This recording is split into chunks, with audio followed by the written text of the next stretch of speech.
No espetáculo, contra a regra, é a pessoa que põe tudo certo em palco para que o espetáculo possa começar. Aqui fazemos as coisas um bocadinho diferente. Começamos por desarrumar preconceitos, para depois arrumarmos ideias sobre este tempo que vivemos. Hoje, com o Carlão, o Trump ganhou as eleições. O que diremos nós agora às nossas filhas? Olá, pois, olha, eu acho que foi a primeira grande desilusão da minha filha, acho eu, assim, em termos sociais, políticos. Primeira vez que ela teve noção. Sim, que as coisas podem de facto correr muito mal. Não é que ela ache, ela não vive num mundo cor-de-rosa, mas para ela era tão evidente que não havia escolha, pronto, que seria a Kamala, ou Kamala, que nada, é tão surreal para ela esta ideia de ver uma pessoa como o Trump ganhar a presidência de um país que ela admira, porque ela é super ligada nos Estados Unidos, nos artistas norte-americanos, nas séries, Claro, que é naquilo uma coisa tudo, também não é? muito geracional e muito Super. presente, claro. Metade do vocabulário dela são dicas em inglês, como nós fizemos também à nossa Claro, maneira. faz parte. Então ela vive muito aquela realidade e acompanha muitos artistas que são o contrário daquilo que é o Trump, não é? Portanto, e ela, como viu ainda por cima o apoio desses artistas, para ela era tipo no-brainer, vá lá. Já eu estou a ser como eles. Era um no-brainer, era tipo. Era óbvio que era não podia óbvio ser, ou seja, que aquilo tinha de ser rejeitado, Sim, independentemente sim. da escolha, que aquilo Sim. tinha de ser rejeitado. Isso parecia claro. E Sim. de repente não foi. E de repente não foi. E acho que foi assim. Eu olhei para ela e pensei: ok, olha, bem-vinda ao mundo real, que ainda vais, infelizmente, ainda vais experienciar muitas coisas assim. E foi assim um bocado choque. É certo que pronto, é uma realidade também muito distante, então, para ela, não é? Então, e para nós acaba por ser. Mas há uma. Quando escreveste sobre isso nas redes sociais, e há uma coisa que tu disse, nós os dois partilhamos o termos filhas. Okay, e termos certo, filhas certo. que viveram este choque. As minhas são um bocadinho mais velhas, Okay. e portanto a mais velha já viveu este choque quando foi da primeira eleição. Mas há uma coisa que tu escreves que eu achei muito bonita, que é: a reação da tua filha mostra que não está tudo perdido. Certo. E Eu gosto de pensar, vejo a reação dela e a indignação mostra-me pronto, que de facto há esperança. Eu acho que há muita gente, a começar pelos próprios Estados Unidos, não é? Porque eles é que sofrem primeiramente, que ficou em sentido também e vai lutar por isto tudo. E eu acho que miúdos como a minha filha também me dão alento.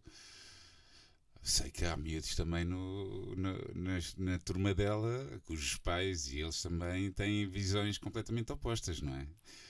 Mas fico contente que ela esteja lá também com as ideias dela. Há uma coisa que tu dizias numa entrevista já há algum tempo, que é: os racistas sempre existiram. Sim. O Trump não é só. Há vários problemas, o racismo é seguramente um dos mais graves, não é o único, mas o racismo sempre existiu, mas agora têm coragem de se assumir, não é? Exatamente. Ou seja, que há uma alteração substancial na forma como se apresentam e como se organizam. Antes o racismo estava cá, mas não tinha esta. É verdade.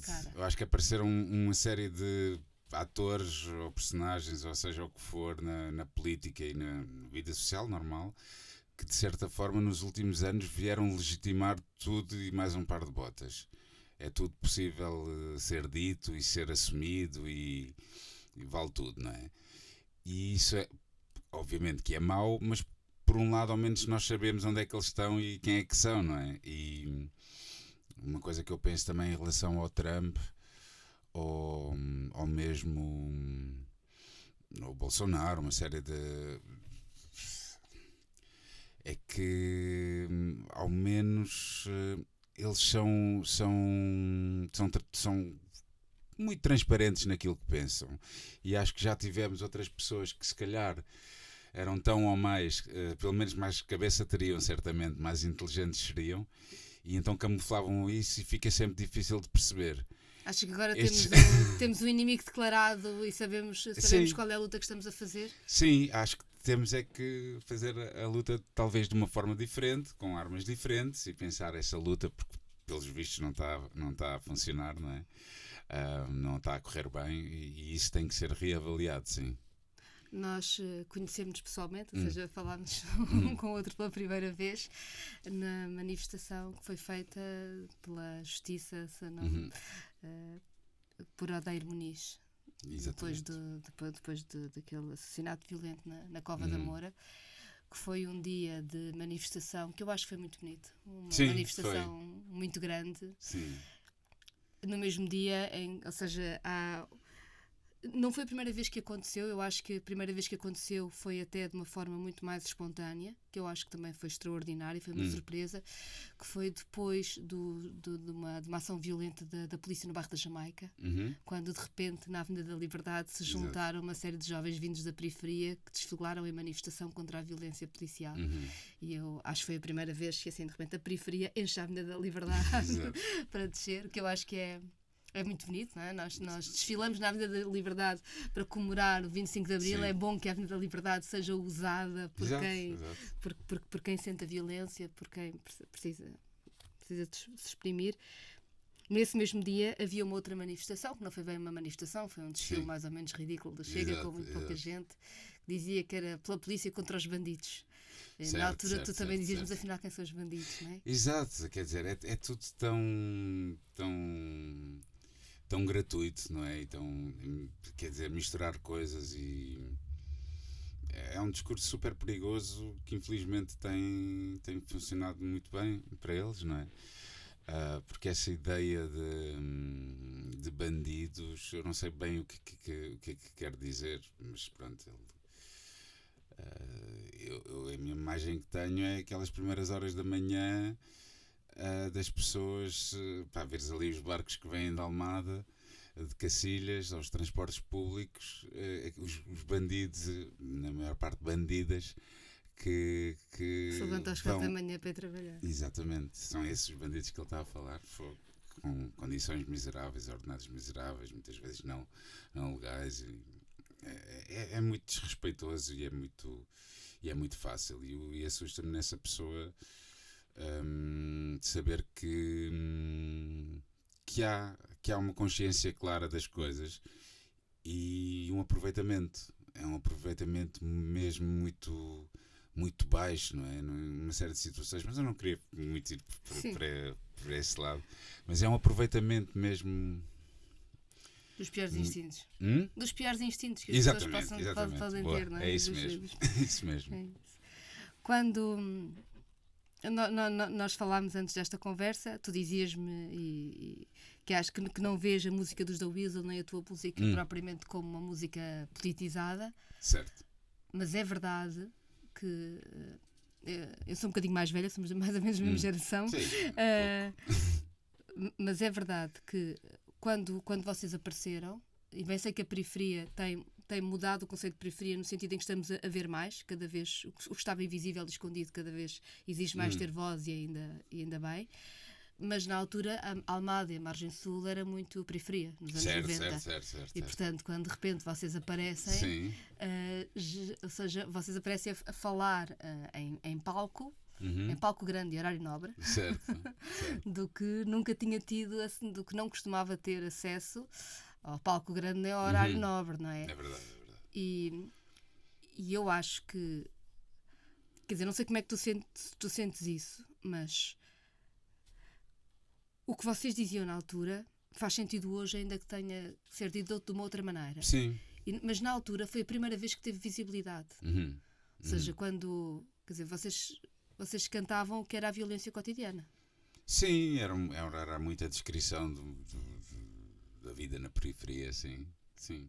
E o facto dela entrar, ou seja, o facto de começarmos a falar sobre isso também pela vossa música, eu acho que fez o país ter que pensar-se de uma outra forma. Sim, talvez, não sei em que medida, mas eu acho que sim. Os dois tiveram uma coisa muito interessante, que foi nós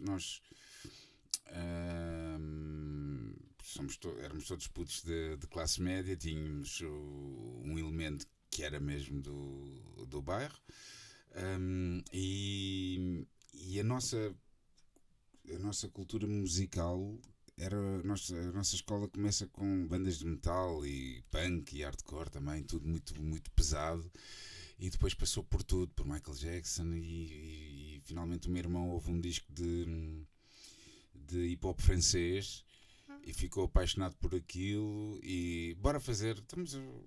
Eu nem sei, eu tocava baixo, quer dizer, não tenho voz para cantar, mas tens que ser tu porque não há mais ninguém, portanto vamos os dois. E eu faço a música e tu cantas e não sei o quê. Não correu mal. Não correu mal. Mas o primeiro disco, se pudesse, apagava-o da face da terra, porque eu não consigo ouvir aquela voz ganiçada. Mas é o que é. Mas os seguintes continuas a ouvir, continuas a gostar, ou não? Não ouço muito. Porque sim, não ouvir não, mas continua a fazer parte. Mas pronto, o que é que eu queria dizer é que o nosso hip hop era o nosso hip hop. The Weasel nunca foi um hip hop convencional. Era um hip hop feito por uma banda de músicos, não é? Que não era do gueto e que não só não era do gueto, como também subvertia ali alguns códigos do próprio hip hop. Então, isso ao princípio foi um bocado mal visto pela comunidade que se estava a formar, aquilo que sempre foi chamado o movimento, porque olhava para nós tipo como muito estranhamente. Então, mas estes gajos metem aqui guitarras no meio disto, isto não bate certo, isto não é ok. Mas foi isso que serviu também para, de certa forma, chegarmos, porque nós estávamos ali nos anos 90, ainda era muita coisa das tribos, não é?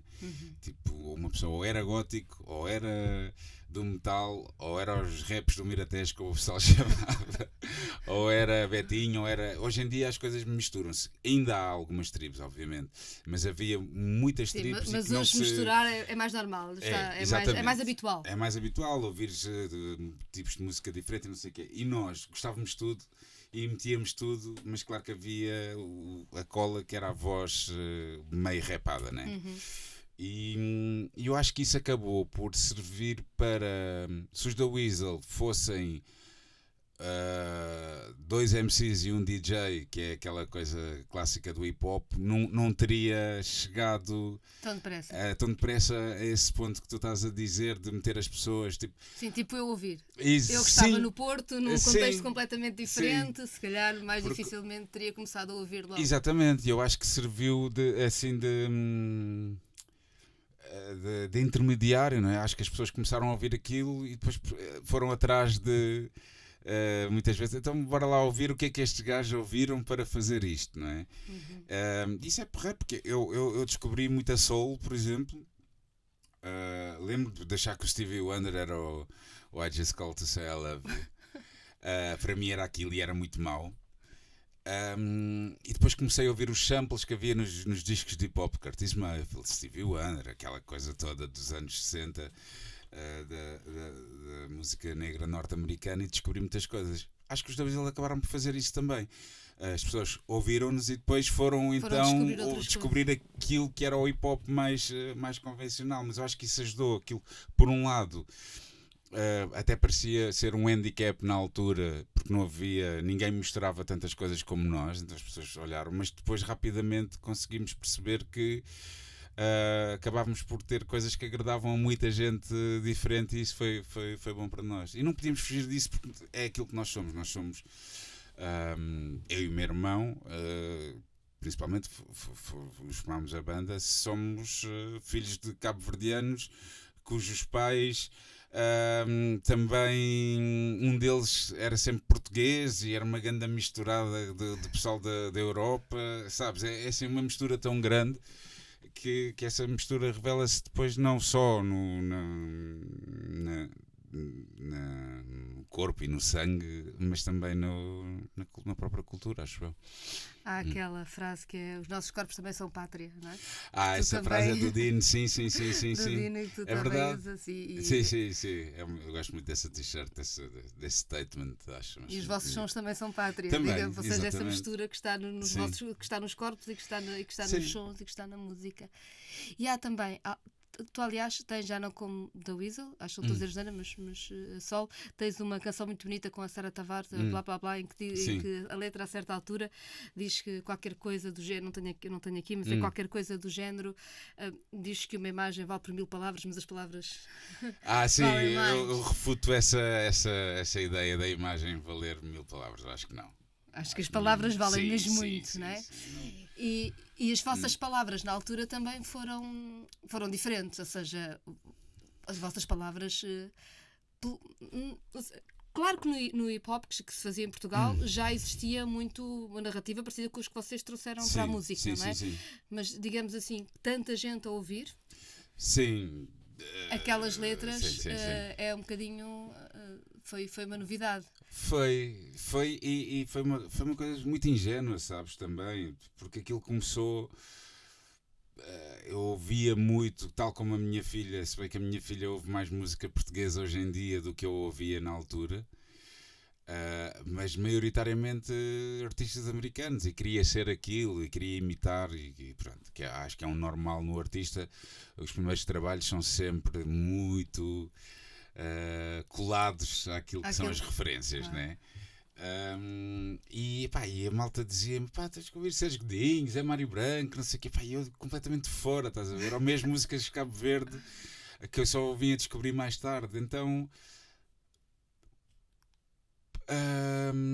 até certo ponto, isso teve a sua piada também, porque quando eu começo a escrever em português, que foi logo a seguir ao primeiro disco, estava um bocado às escuras e houve ali muita ingenuidade, e pronto, com tudo o que isso tem de bom e de mau também.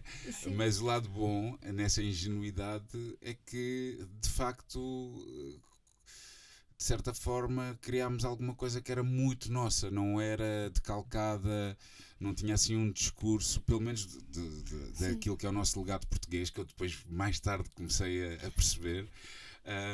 E aí é que aí já não era tão, como é que se diz, sempre considero uma pessoa super permeável, mas uma coisa é teres 18, 19, 20 anos, outra coisa é teres 25 ou 30, não é? Claro, já estás a ter um caminho mais próprio. E eu acho que aí até foi porreiro, por um lado, não ter levado com uma cartilha, seja ela qual fosse, de música portuguesa, tipo, sabes? Sim. Quer dizer, a música portuguesa também muda, o que é o conceito da música portuguesa, também é verdade. Mas aquela porventura que eu iria gostar mais e na altura nem achava. Na altura não, pronto, foste descobrindo. Há frases vossas que hoje eu acho que podem parecer tipo muito óbvias, mas na altura quando vocês as cantaram não era, ou seja, no pedaço de arte, guarda o teu medo e segue lá o teu caminho, não é? Sobre como reagimos à diferença, etc. Sim. Eu acho que hoje não deve haver miúdos na escola que a conversarem uns com os outros não percebam isto, ou seja, quer dizer, ou então se calhar estamos a ter as conversas ao contrário. Pois, eu não sei, sabes que sim. Isso também estava muito ligado. É tão estranho como é que o hip-hop hoje em dia ganhou a preponderância que ganhou e ter-se tornado tão mainstream, sabes? Porque na altura era mesmo o sinónimo, tu ouvias rap, eras tipo bandido. Logo, tipo, não havia sequer uma dúvida, uma questão. Era uma coisa super underground, subterrânea e sinónimo de bandidagem.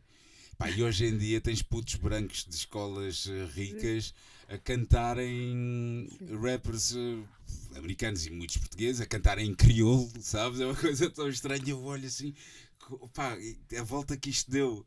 Porque na altura, ver um miúdo hoje em dia, putos mesmo, muito betos, muito, de vidas muito privilegiadas, sabes? E a cantarem o pessoal seja de Via Longa, seja de Chelas, seja de... Mas isso é bom ou não? É bom, ou achas que é uma...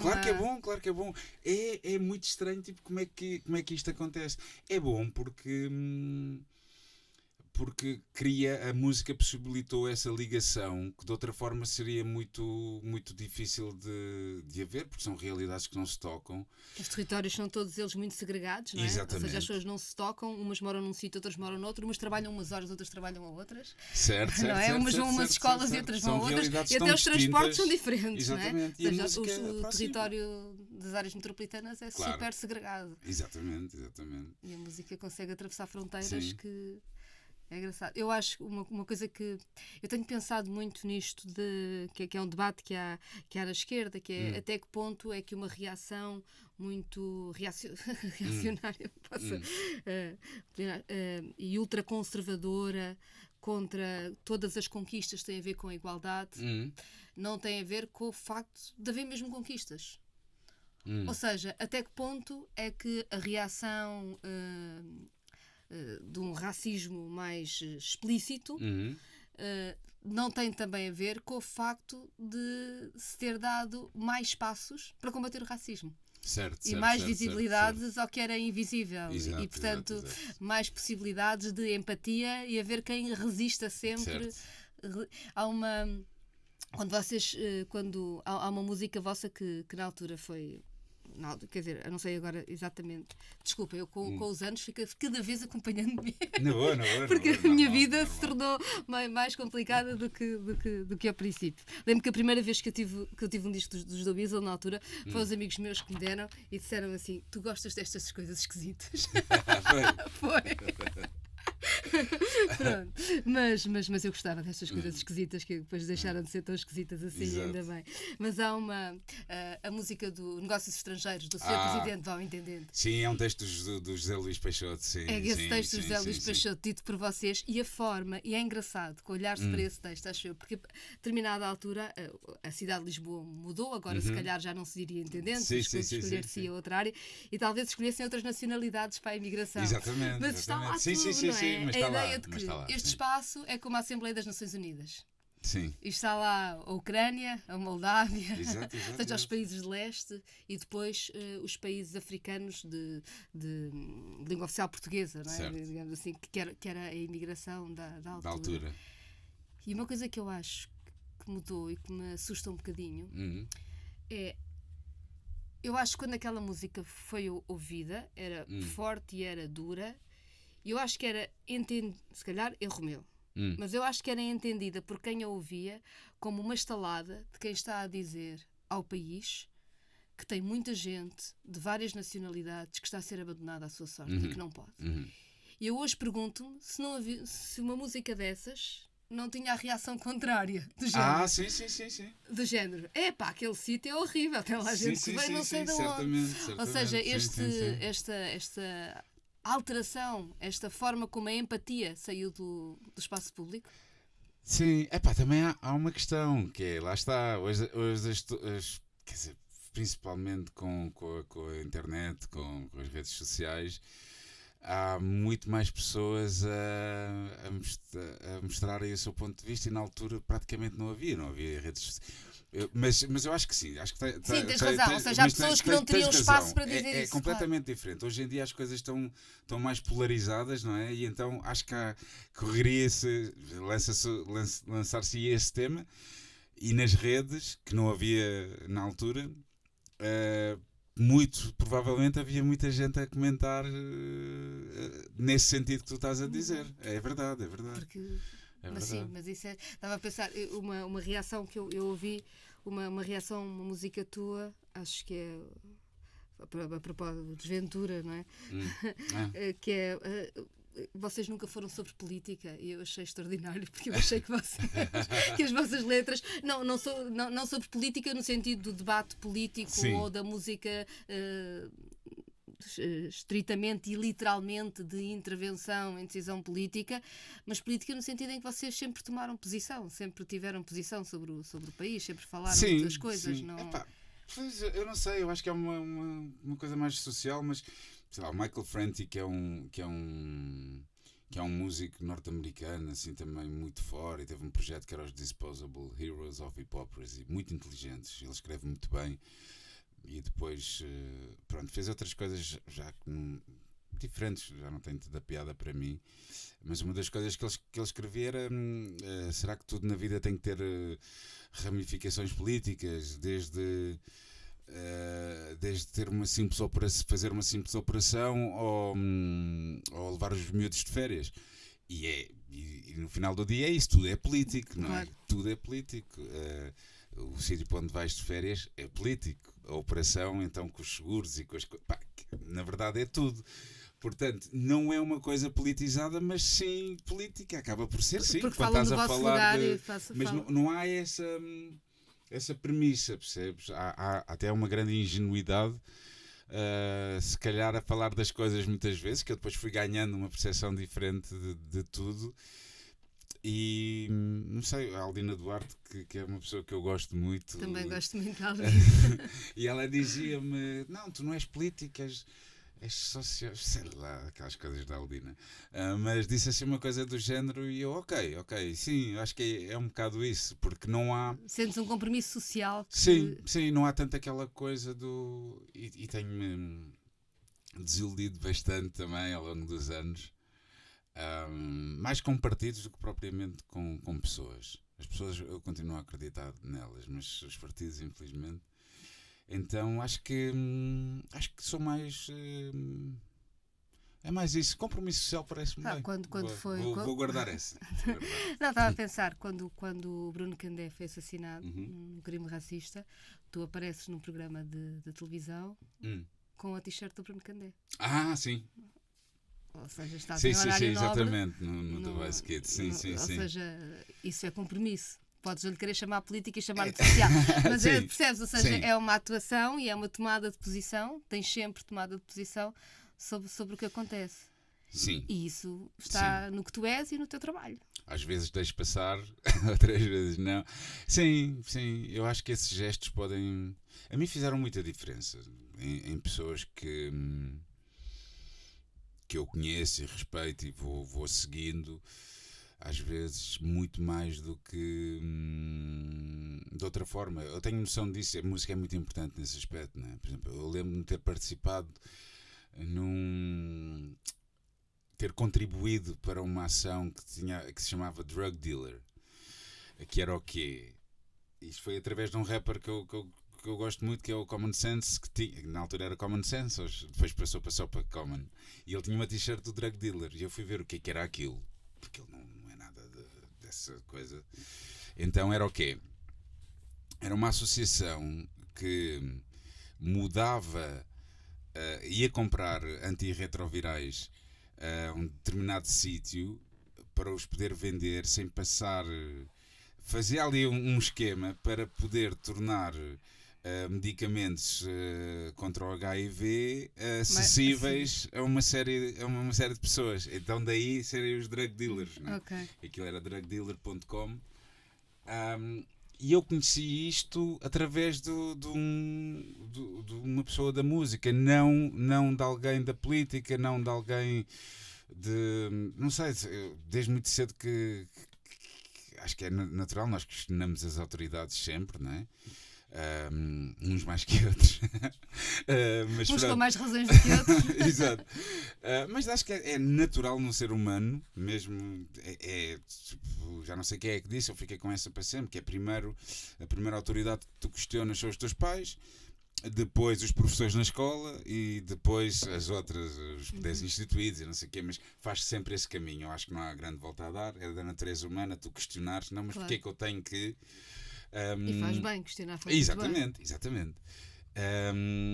E a música para mim sempre apareceu, a música que eu ouvia, apareceu, as pessoas, aquelas eu respeitava. Sabes, aquelas eu respeitava, ficava, não, ok, este gajo não, deixa lá ver o que é isto. E eu sinto hoje em dia isso com a minha filha, porque eu digo-lhe coisas, ela não ouve, não é? Mas se for a cantora que ela mais gosta, vai logo a correr e faz logo. Claro. Pronto. E então eu acho que em determinados momentos eu tenho essa consciência que se usar essa t-shirt ou se Às vezes nem fazendo um grande discurso, só podes fazer um statement de muitas formas diferentes, não é? E tenho essa noção, e então tento contribuir com os meus 5 ou 2 ou 10 questões. Sim. Há uma coisa que tu dizias numa conversa que eu estive a ouvir com a Catarina Furtado sobre racismo, que é quando estavas na escola, uma coisa que tu terias gostado era que não se pensasse que a cor da pele determinava que as pessoas tinham menos sucesso escolar ou que iam portar. Já não sei exatamente como é que tu explicas isso, ou seja, mas o facto de se presumir que há menos expectativas certo. E às vezes também é fora da escola que se pode puxar pelas pessoas todas. É preciso puxar na escola, mas também a tua ação, a forma como tu estás pode ser isso. Sim, claro que sim. E naquela altura, ali nos anos, portanto eu sou de 75, entrei na escola primária 81, pronto, eu lembro de estar na primária, isto ainda era primária, posso estar, primária não, se calhar já preparatória, quando morre o Samora Machel, no dia a seguir, tipo, se não foi no dia a seguir, foi 2 dias depois, já havia anedotas a fazer aquela voz do preto que tipo, descobriram a caixa preta do avião, era o Samora Machel a dizer, os menino, deixa-me conduzir, sabes, era uma coisa louca na altura, muito mais do que hoje em dia, mas hoje em dia obviamente que há, mas era uma coisa, mas se calhar hoje em dia havia mais pessoas a perceberem que é violento isso. Sem dúvida. Ou seja, na altura ninguém dizia nada, não é? Ou seja... o problema é que era uma coisa ok.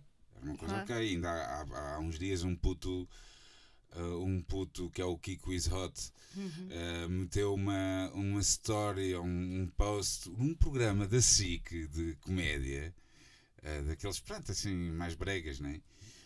A fazerem uma piada com um preto a pedir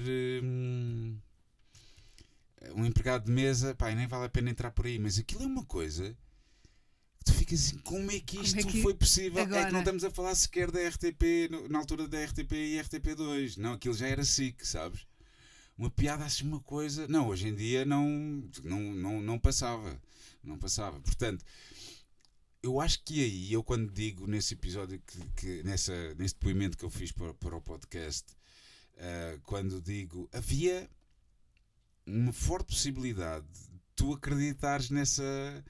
Mesmo por causa dos descobrimentos e da forma toda como era tudo dado, aquela história do europeu, do branco, ir lá mostrar a luz aos africanos e, sabes, era muito fácil tu entrares assim, não, ok, eu sou menos, eles são mais avançados, são mais inteligentes, nós seremos sempre mais incapazes, mais burros, menos, sabes?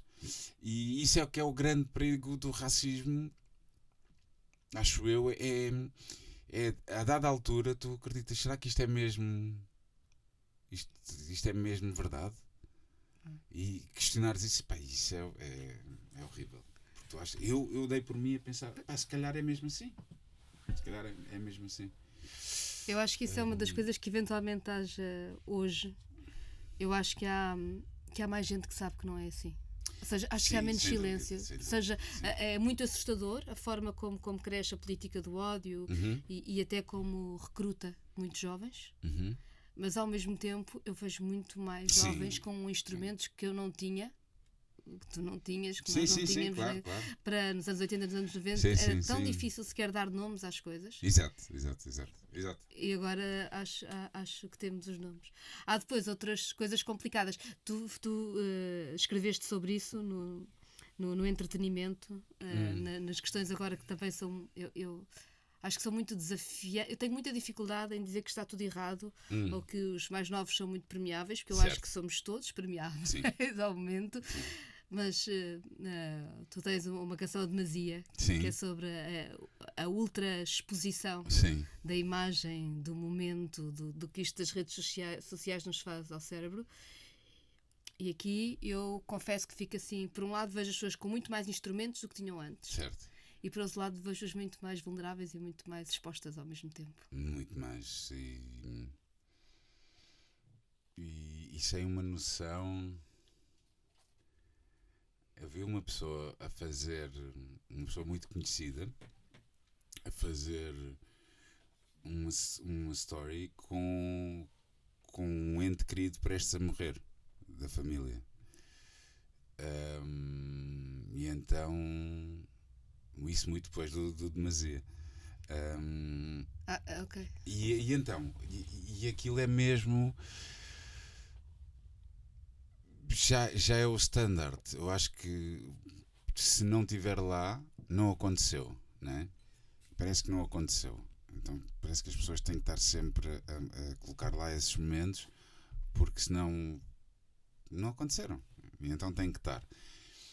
E parece que não há nada sagrado no bom sentido da palavra. Que já nada é sagrado. Tudo é válido e tudo tem que estar lá sob a pena de poder passar despercebido. Mas há coisas que têm que passar despercebidas. Há coisas que são privadas, que são nossas e que têm valor precisamente por isso, não é? Por não ser... E que expostas no mundo têm um significado diverso daquele que têm e que completamente.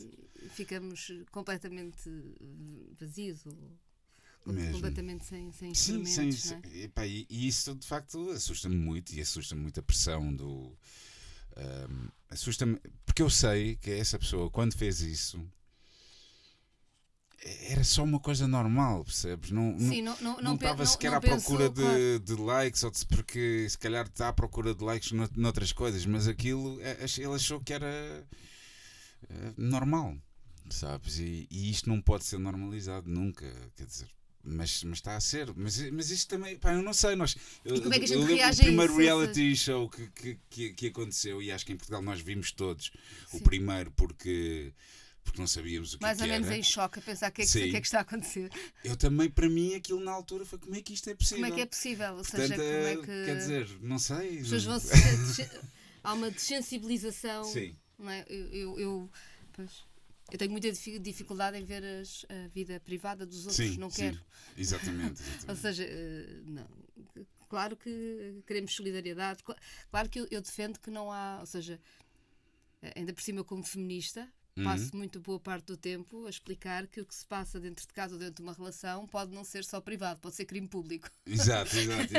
Portanto, ou seja, okay. Na vida privada. Mas isso é uma outra coisa. Ou seja, nós continuamos a ter que ter a nossa parte, aquela coisa de. Já viste isto de certeza? Que é. Mesmo nos momentos. Ou seja, imagina, concerto das crianças na escola de música. Audição. Então os pais todos a olhar para o telemóvel em vez de estar a olhar para o filho, porque está tudo a gravar. Sim, é verdade. Isso é, ou seja, começamos a deixar de ter momentos. Exato. E também é por isso que, pronto, eu tive a ideia de te convidar para esta conversa por causa da manifestação, porque na minha cabeça eu tenho esta ideia, que talvez seja um bocadinho otimista demais, mas eu acho que nós também, ou seja... Não acho que quando as coisas estão difíceis ficar fechados a chicotear nos ajude muito. Temos que perceber o que é que está à volta.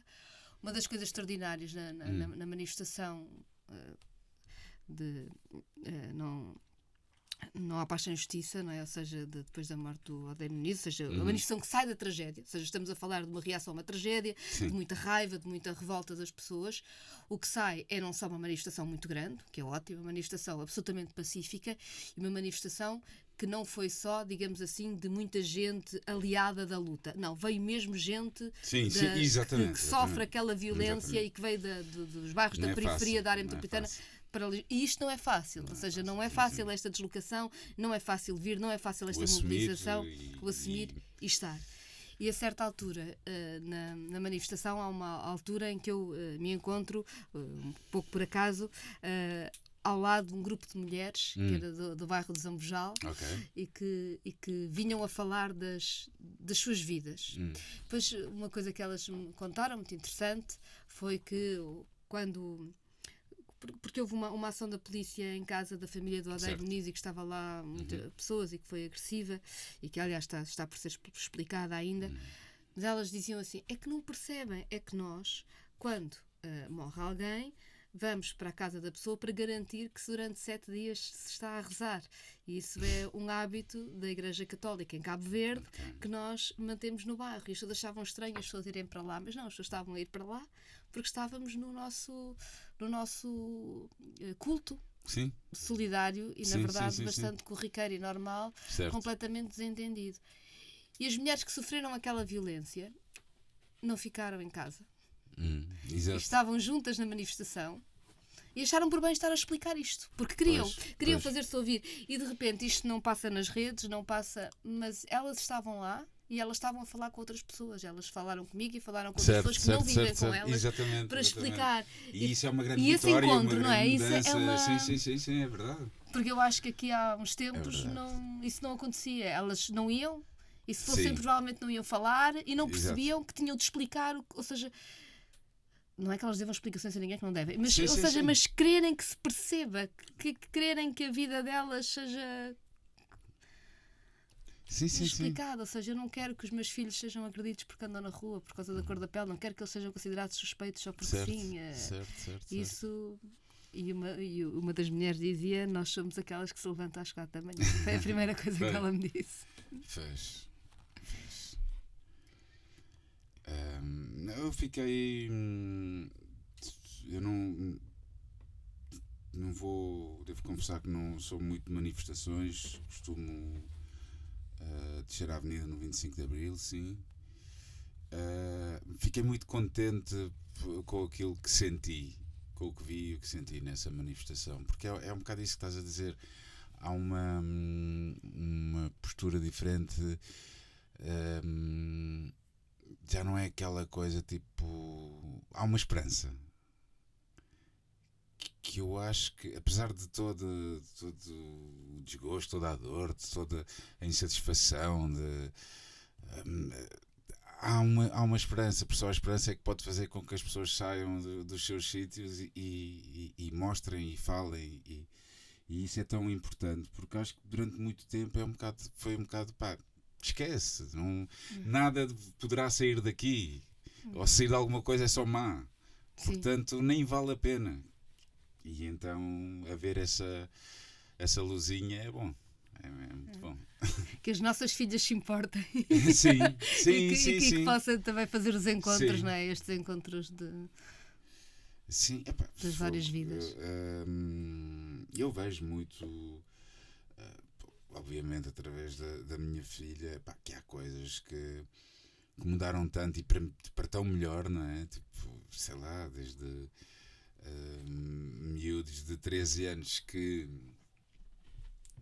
assumem um género que não é o seu género biológico, e isso ser só uma questão, não para os miúdos da turma, mas é uma questão para os professores que têm muita dificuldade. Mas os colegas... Mas os colegas estão... E eu penso, ai meu Deus, em Cacilhas, alguma vez quando eu tinha 13 anos, esquece. Pá, nunca na vida haveria essa empatia, esse entendimento, sabes? Esquece. E isso é tão bom, sabes? É na empatia, nem sequer é um assunto, sabes? Não. Boa. Claro que há muita coisa que está errada e cada vez mais temos noção disso, não é? Mas por um lado também há muita... Por isso é que eu se calhar também tenho essa... Claro. A coisa que falavas há bocado de uma certa boa onda. Ou boa... Sim, não, mas eu acho que mesmo quando as tuas músicas e cantas letras mais duras, tens boa onda. Eu acho que isso também... Sim. Eu acho que, ou seja, sem nenhuma ingenuidade, eu acho que é preciso alguma boa onda. Ou seja, eu acho que é preciso pegar nisso, pegar na empatia que existe, pegar em quem começa a sair e perceber que é preciso os encontros e é preciso a empatia. Sim. E é assim que é assim que havemos de construir um caminho e de reagir, digo eu. Olha, obrigada por esta conversa. Obrigado. Está quase a acabar, mas queria-te perguntar, se te lembrares, se há alguma sugestão, alguma coisa que te esteja a entusiasmar de ouvir, de ler, de ver, etc., que pudesses deixar como sugestão para quem nos ouvir. Ok. Ouvir, de ler, de ver. Olha, eu tenho... Não, eu acho que... Vou ser honesto. Não és obrigado. Vou ser honesto. Não, eu tenho... Há muito tempo que eu não consigo ler, por exemplo, um romance ou uma obra de não ficção grande. Sim, eu agora aproveito os aviões. Olha, parece que não há tempo e depois não, andamos sempre a correr, etc. Então opto sempre por ler contos e não sei o quê. Porque dá para. Mas contos é muito alguma bom. poesia também se lê e, portanto, não tem aquele seguimento. Mas poesia não vou aqui dizer que leio muito porque não leio. Mas comprei as últimas. Agora falaste nisso para se pensar nas últimas 3 coisas que comprei e só folhei uma delas. Uma é o do James Baldwin, uma edição que fizeram, acho eu, há pouco tempo, que eu nunca tinha lido nada dele. Tinha visto algumas coisas. Até posso falhar no nome do livro, que acho que é O Filho da Terra. E o pouco que eu li achei mesmo. Eu acho que quem vê este podcast já está farto de ler, portanto não será. Não sei. Olha que estás a falar comigo e eu descobri o pai há 2 anos.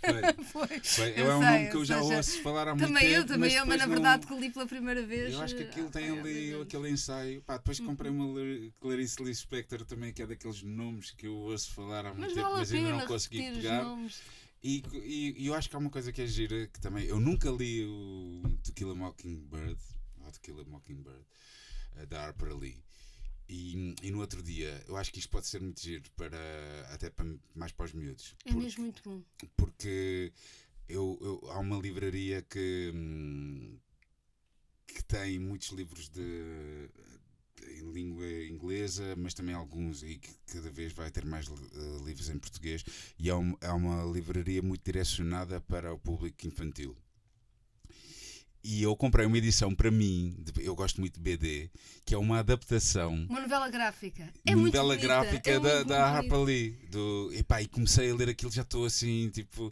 Eu acho que essa pode ser a sugestão.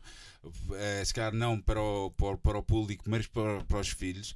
E é um inglês também ok de ler. E os putos. Os putos agora lêem muito inglês. E eu acho que até agora, eu acho que aquilo está a ser mesmo. Está a ser giro. Ainda não li até ao fim, mas acho que isso é uma boa sugestão. Acho que tem muita piada estás a dizer isso. Sabes que eu ofereci à minha filha a novela gráfica e reli o livro. Sabes mesmo? Sei mesmo, sei mesmo. Estou a falar, e reli o livro há pouco tempo por causa disso, porque lá em casa estivemos a falar e uma delas fez um trabalho para a escola sobre isso. Que fixe. Então, e validas achas que a novela gráfica está fixe, não está? A novela gráfica está boa, ler o livro também está muito bom. Mas a novela gráfica é muito boa. É muito fixe. Fixe. Olha, obrigada. Muito obrigada.